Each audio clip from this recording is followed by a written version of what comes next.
This is a song about working hands. A lover sings of his own true love. A sailor sings of the sea. But what can I be singing of but of my only property? I'll sing you a song of my hands. Hear the sound of the midnight train echoing down in the mines, the hiss of the steel and the grind of the crane and the rumble of the assembly line. This is the song of my hands. I'll tell you why of my hands I sing. The kids at home eat what my hands can bring. When towers of steel rose from barren plains, did you see my hands working there? Around us the tractors, the trucks, and the cranes, we laid stone upon stone in the air, and on top of the job were my hands. My two hands, they are mighty hands. They're hard, they're strong, they're free. And in all the world there is no man can buy them in slavery. My two hands, they're my take-home pay. They're how much milk at my door. They're how many pounds may my children weigh.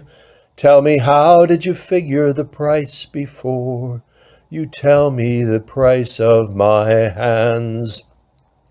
My hands are for sale, what will you give? What will you give that my family might live? What is the value of my two hands? Appraise them as you've done before. They build your factories, they've tilled your lands. They made great riches, and they'll make more. What will you pay for my hands? So calculate carefully, figure it well, but remember this when you do, that my two hands, they are mine to sell. They made your machines, and they will stop them too. That is the power of my hands. My two hands, they are mighty hands. They're hard, they're strong, they're free. And in all the world there is no man can buy them in slavery. No, in all the world there's no man can buy them in slavery. May the work that I have done speak for me. May the work that I have done speak for me. If I fall short of my goal, someone else will take a hold. May the work that I have done speak for me. And may the union I helped build speak for me. May the union I helped build speak for me. If I fall short of my goal, someone else will take a hold. May the union I helped build speak for me. And may the children I helped raise speak for me. And may the children I helped raise speak for me. If I fall short of my goal, someone else will take a hold. May the children I helped raise speak for me. We had a couple of nominations for Bruce this year. I'd like to ask Barb Versteg and Tom Townsend to come to the stage.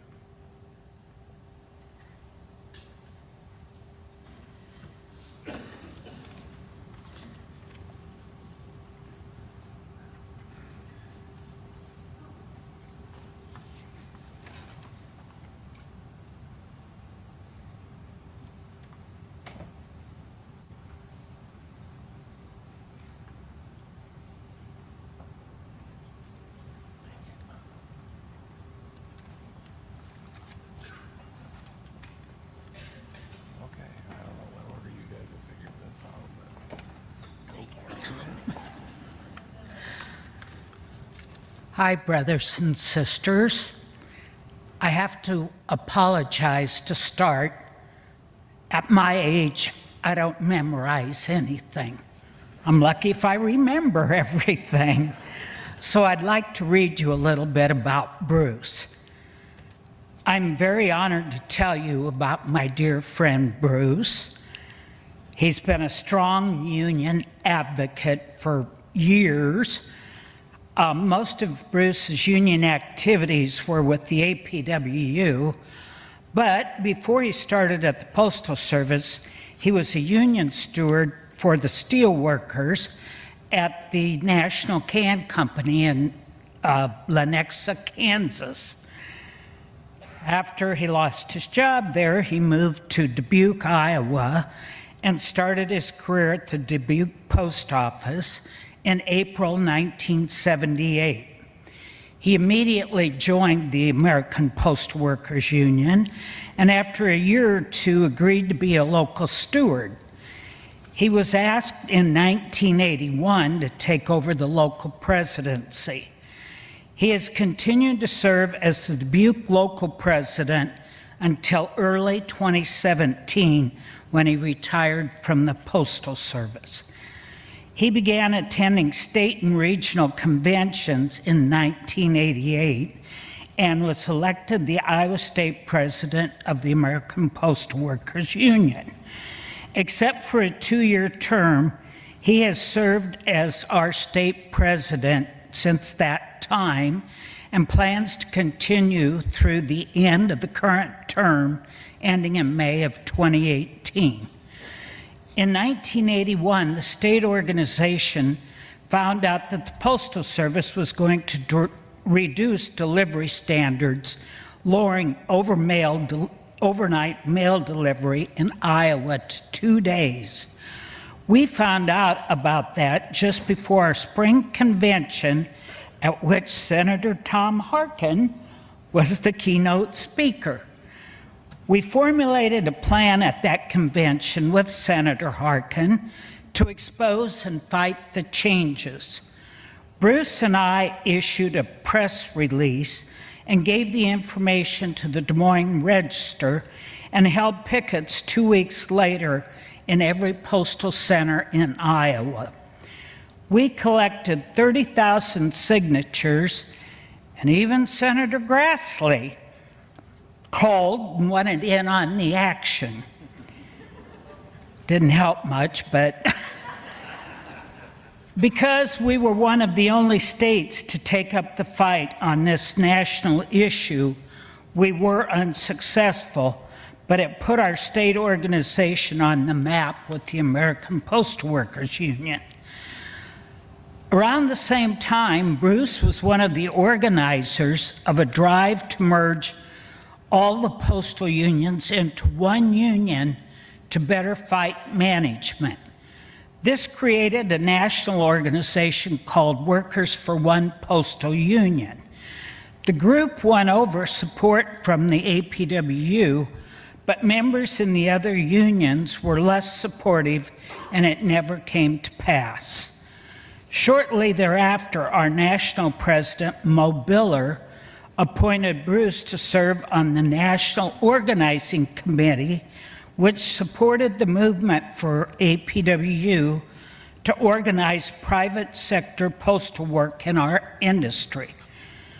This aided the Des Moines, Iowa local, which had the second victory in the nation organizing over-the-road private mail haulers. Bruce was appointed by then President Mo Biller to serve on and later to chair the National Legislative Committee at our national conventions. A lot of this was due to Bruce's massive efforts to raise money for our Committee on Political Action. We are recognized as one of the #1 states in the nation for raising money for COPA, thanks to Bruce's effort. Bruce continued to be appointed to chair this committee over many conventions and was the longest serving convention committee chair in the APWU history.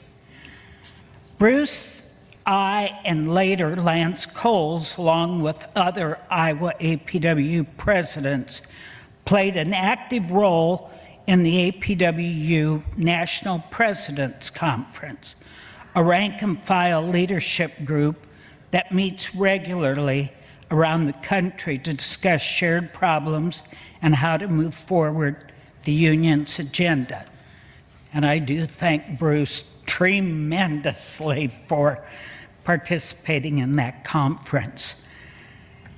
Bruce also currently serves on the Labor Center Advisory Board at the University of Iowa and has since 1997, and his daughter is a teacher there at the Labor Center.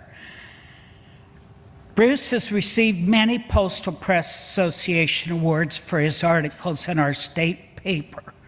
He lets members know their rights, management's wrongs, and generally promotes the right of the working person. I am proud to call this great unionist my union brother and my very good friend. Thank you.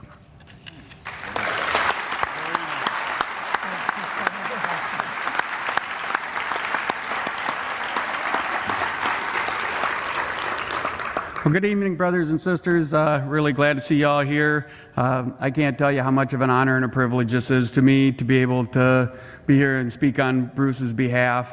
I haven't known Bruce very long, probably 6 or 7 years really. I saw him around a little before that. I always thought he was a little strange, you know. But then I got to know him and realized he really was. And I really feel fortunate to be here, also a little lucky because I have ridden with Bruce before. I don't know how many of you have, but his driving is pretty interesting. But anyhow, one of the first times I really got into a conversation with Bruce was at the Fed convention probably about 6 years ago. You know, we were at a reception like this and we started talking, and he really didn't understand a lot of the private sector stuff as compared with the public sector. And so we talked probably through the whole conference, and then after that we ended up standing out in the hallway out by his hotel room till about 3 o'clock in the morning talking union stuff. And I've learned so much from Bruce. I've always said, if you needed a rally, a speaker at a rally, or someone to, you know, give a speech, you know, boy, just give Bruce a call, because he'll come out and he'll give a speech that'll get everybody in the crowd fired up and he'll get everybody into it. It's been such an honor and such a privilege. I've learned so much from Bruce, you know, and I really have huge footsteps to follow in as the president of the Dubuque Fed, because, you know, Bruce did so much up there. I saw a flyer for the Workers Academy. You know, there's just so many programs and things that Bruce started in Dubuque that's going to be a challenge to keep up, and hopefully I'm up for that challenge. But I'm just so honored and privileged to be here. Bruce, thank you very much, my friend and my brother.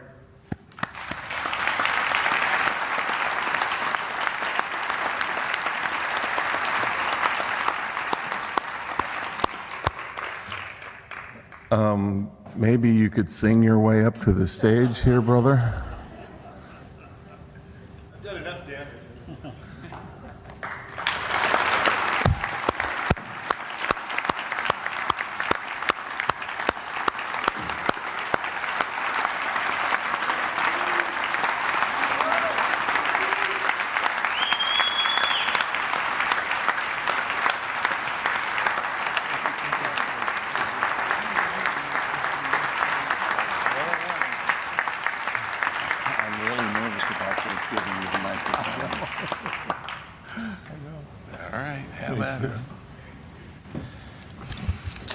Well, Ken just said the thing that anybody knows about giving me the mic. He said, I'm pretty nervous about giving you the microphone, which is with good reason, I'm sure. I'm generally a person who, if I have to give a presentation at one of my own union functions or something like that, I'll scribble a few notes on a napkin. I'm not one usually to, you know, I kind of just think it up as I go along. But tonight I thought between time, and you don't want me here all night, trust me, I would write something out. So, with your indulgence, I've written out some remarks. Sisters and brothers, thank you so much for this honor. It means everything to me to be recognized by my union brothers and sisters. And I want to thank all of you and also my close friends and family who have so often had to put up with missed family events to allow me to do this work. My dear wonderful children who build the movement themselves through Robin's years of union organizing and now her work at the Labor Center. My daughter Suzanne, who is an organizer with SEIU 1199 in New England. My son Ross, who is AFSCME member with the city of Madison, practically lived at the Wisconsin State Capitol during the fight there. And my son Brian, who has attended countless rallies in Minneapolis to support the cause.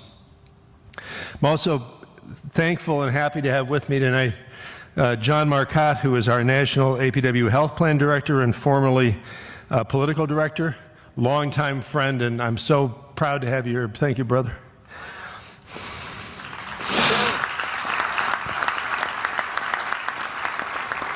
And above all, I want to thank my new husband and life partner, Richard Alper, for his patience with me and my union work.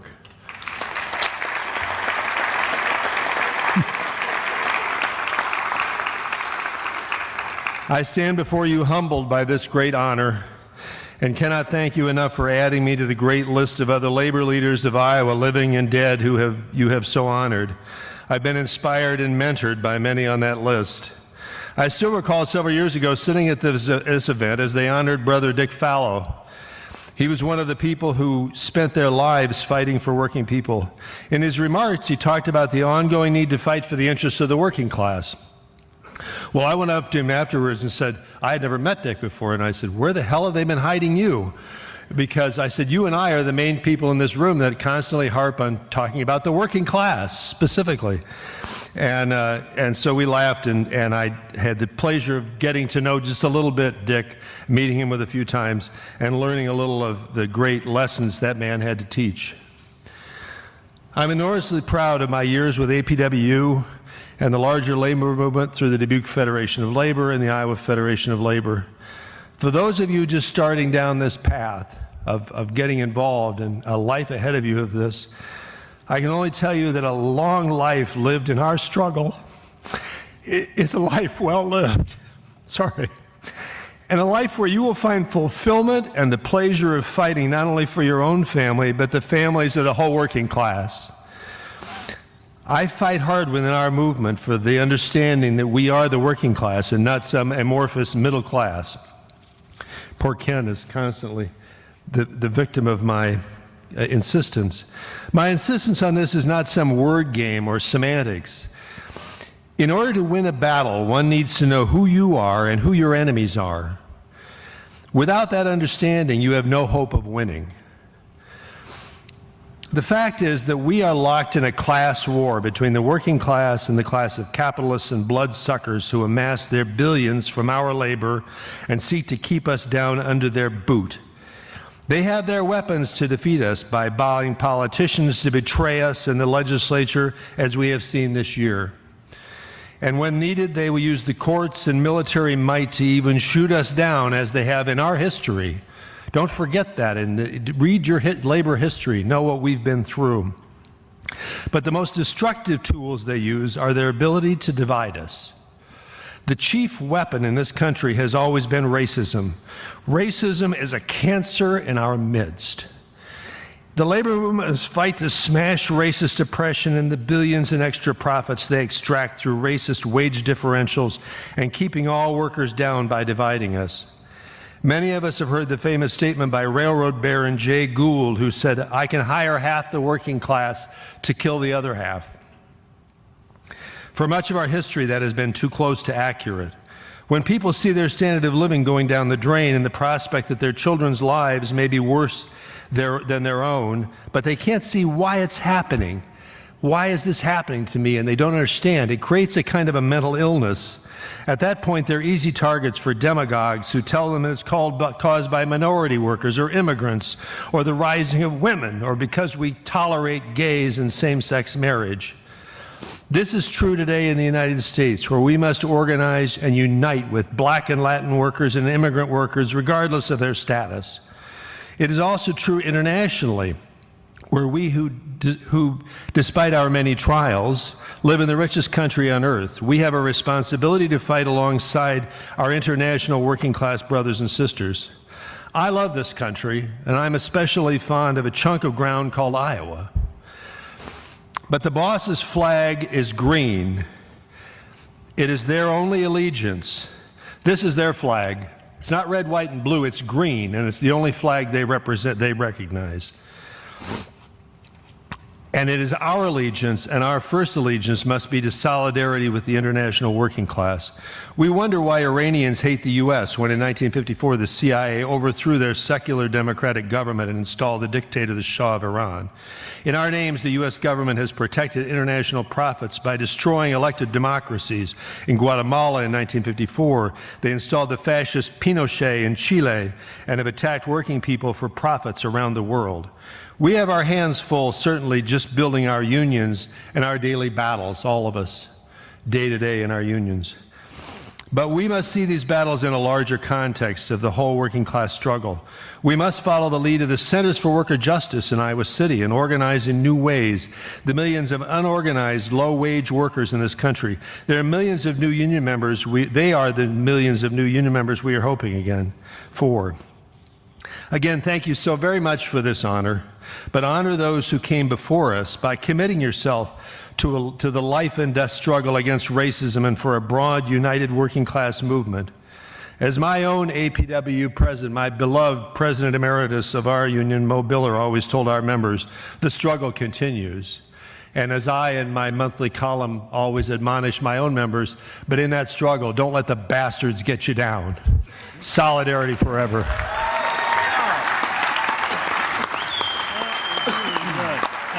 Thank you. Outstanding.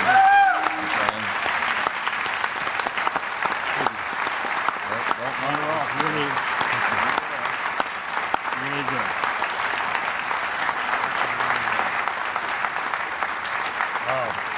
There's a pen in here. Which I'll open it up.